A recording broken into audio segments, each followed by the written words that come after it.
stop farming pal fluids wrong because you get clickbaited. You don't need to bother the goblins. You don't need an Orzark.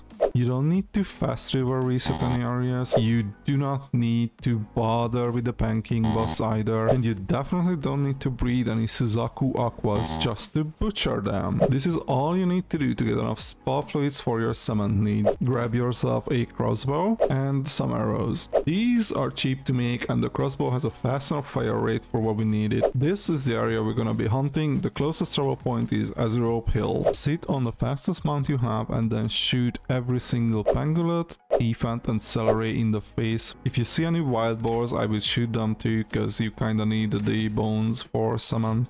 These don't drop a lot, however they are extremely easy to kill. Basically you kill one every reload and they drop 1 or 2 fluids. So if you just keep killing them, you're gonna have a bunch of fluids. You can definitely one-shot the level 2 celeries, however you're not gonna be having that much luck with the level 4 ones. If you cannot reliably one-shot the Pokemons, you have, I mean, 2 choices really. You can grab yourself a makeshift handgun or you can grab yourself a single-shot rifle.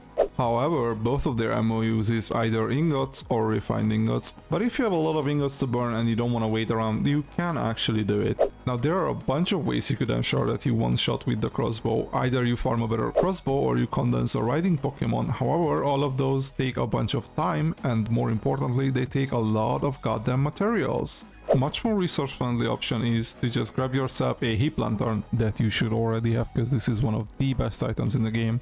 That will make it so that you can basically see in the dark and head back to the previously shown spot. But this time we go while it's dark. When the pals are sleeping, they are taking a bunch of extra damage and the heap lantern makes it so that you can see in the dark. So any pal that you were not able to one-shot before suddenly takes like 6k damage, which is a little bit more than what you need to kill them.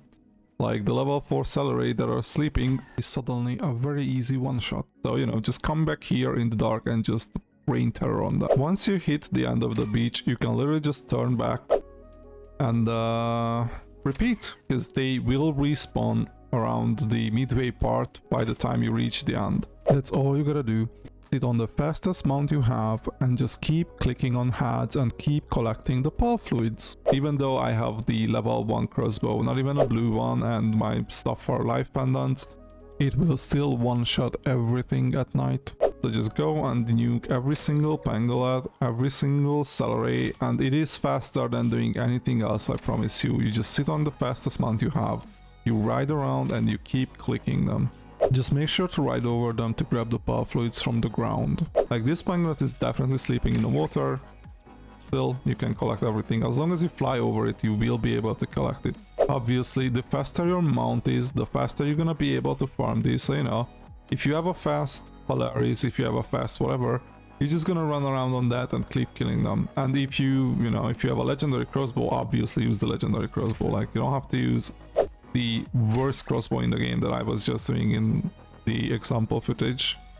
And that's it. Just keep doing the loops around the area that's shown on the screen and you should have enough pal fluids to do any cementing or any hot springs or whatever you want to do with it. Congratulations, you have been saved from the clickbaits.